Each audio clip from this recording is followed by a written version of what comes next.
Protesters just successfully shut down an ICE detention center in Oregon. The city of Portland, Oregon became something of a household name when Fred Armisen and Carrie Brownstein tapped it as the setting for their comedy series, which they named after the hipster haven, Portlandia.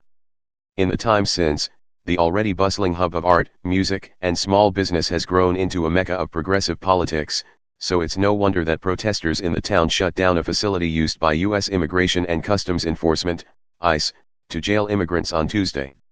Raw Story reports that guards have told those trying to gain access to the prison on Wednesday that it is closed and it's unknown when it will open, because of the protests. The protests reportedly began on Sunday in response to the Trump administration's sadistic policy, which turns children into political pawns by separating them from their parents, only to toss them in cages with no plan in place to reunite them with their families ever again.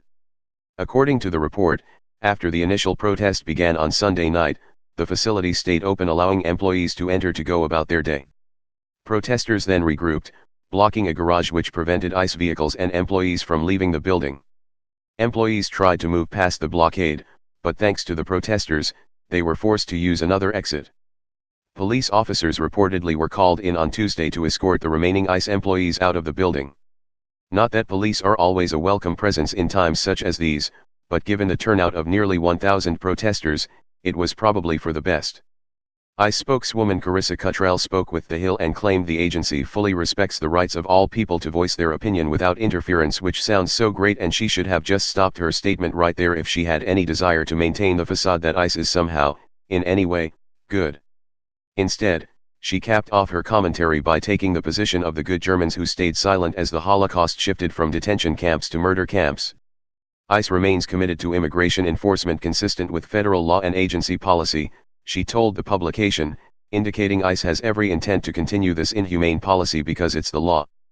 There were also reports of arrests at the protests, which Cottrell commented on at a reporter's request. The Federal Protective Service was called to the ICE office on Macadam Avenue due to security concerns resulting from the ongoing protests at this location, she said. Protective Service in Portland was not available for comment. Tuesday's protest was staged by the Portland chapter of the Democratic Socialists of America, a pro-labor, anti-capitalism gift from the heavens.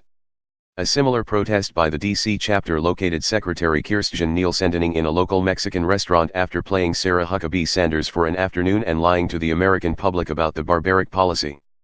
After confronting the coward with statistics and a fact check which Republicans can never stomach, Nielsen eventually fled the establishment.